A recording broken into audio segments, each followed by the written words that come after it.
Queridas irmãs, queridos irmãos, acolhamos hoje a palavra da nossa salvação. O evangelho que queremos rezar é Marcos, capítulo 9, versículos de 30 a 37. Naquele tempo, Jesus e seus discípulos atravessavam a Galileia. Ele não queria que ninguém soubesse disso, pois estava ensinando a seus discípulos e dizia-lhes: o Filho do Homem vai ser entregue nas mãos dos homens, e eles o matarão. Mas 3 dias após sua morte, ele ressuscitará. Os discípulos, porém, não compreendiam essas palavras e tinham medo de perguntar. Eles chegaram a Cafarnaum. Estando em casa, Jesus perguntou-lhes: o que discutias pelo caminho? Eles, porém, ficaram calados, pois pelo caminho tinham discutido quem era o maior. Jesus sentou-se, chamou os 12 e lhes disse: se alguém quiser ser o primeiro, que seja o último de todos, e aquele que serve a todos. Em seguida, pegou uma criança, colocou-a no meio deles e, abraçando-a, disse: quem acolher em meu nome uma destas crianças, é a mim que estará acolhendo. E quem me acolher, está acolhendo não a mim, mas àquele que me enviou. Palavra da salvação, glória a vós, Senhor. Irmãs, irmãos, esta palavra hoje é uma palavra que nos convida a uma pergunta profunda. Estamos acolhendo verdadeiramente Jesus dentro de nós? Estamos acolhendo a proposta de amor de Jesus dentro de nós? Compreendemos a proposta de Jesus?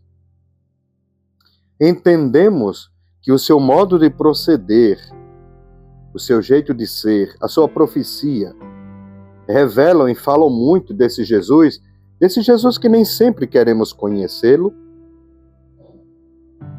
Jesus e seus discípulos, andando pelas vilas e cidades, revelavam e mostravam um rosto de Deus, um modo de Deus ser e existir na vida das pessoas.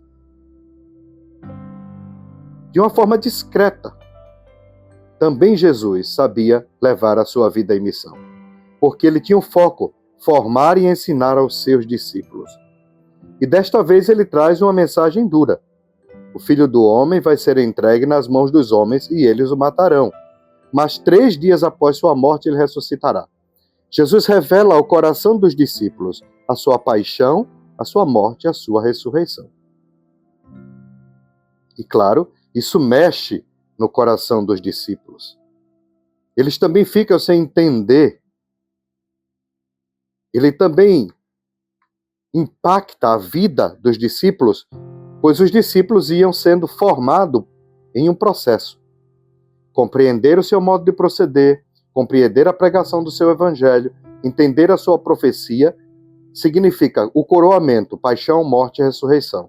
Precisam abraçar essa dinâmica. Mas Jesus percebe que os discípulos ficam perturbados.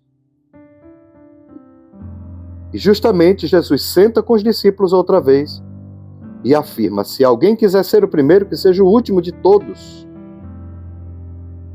Porque no caminho, a pergunta era quem seria o maior. O impacto do anúncio da morte e da ressurreição parece que surte um efeito contrário na vida dos discípulos. Eles estão preocupados com destaque, não entenderam ainda a forma que o reino toma com a presença de Jesus. Se alguém quer ser o primeiro, diz Jesus, que seja o último de todos e aquele que serve a todos. Pegou uma criança, colocou no meio deles e, abraçando, disse: quem acolher em meu nome uma dessas crianças, é a mim que está acolhendo. Percebam, queridos irmãos e irmãs, como o Papa Francisco sempre insistia em suas homilias, em suas falas.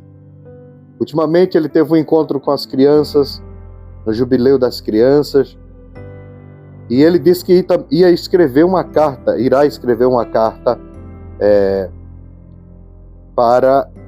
sobre as crianças. Veja que delicadeza, né? Porque ele sabe que no germinal, Na criança está o novo, a esperança. Quem acolhe uma criança é a Cristo que acolhe. O nosso mundo, a nossa igreja, o que faz para que a criança cresça, desenvolva e brote seus frutos? Irmãos e irmãs, acolhamos o novo dentro de nós e a proposta do reino que passa pela morte, paixão e ressurreição de Jesus. Abençoe-vos o Deus que vos ama sempre, o Pai, o Filho e o Espírito Santo. Amém.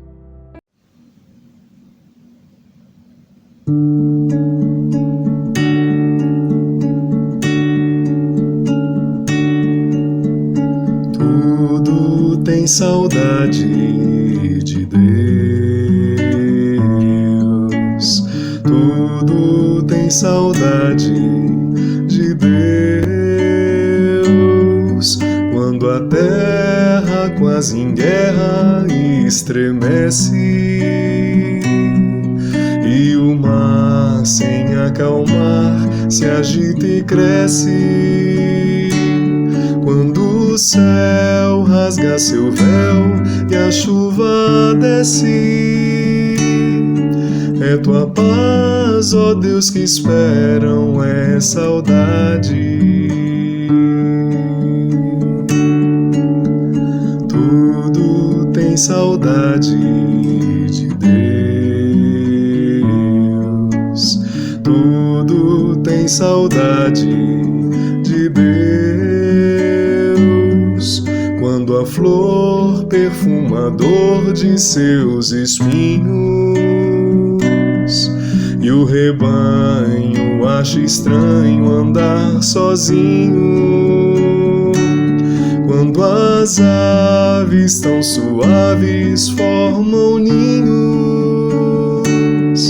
é teu colo, ó Deus, que buscam, é saudade. Tudo tem saudade de Deus. Tudo tem saudade de Deus. Quando enfermo imploro o termo do lamento e o mendigo pede abrigo e alimento. Quando o pobre se descobre um sacramento, é teu reino, ó Deus, que anseiam, é saudade. Tudo tem saudade de Deus. Tudo tem saudade de Deus. Todo abraço apertado, cada dom inesperado, antecipam e revelam a presença e aliviam a saudade do mundo. Essa sede de avançar ao profundo, voz interna que nos leva a Deus. É tão terna esta saudade de Deus.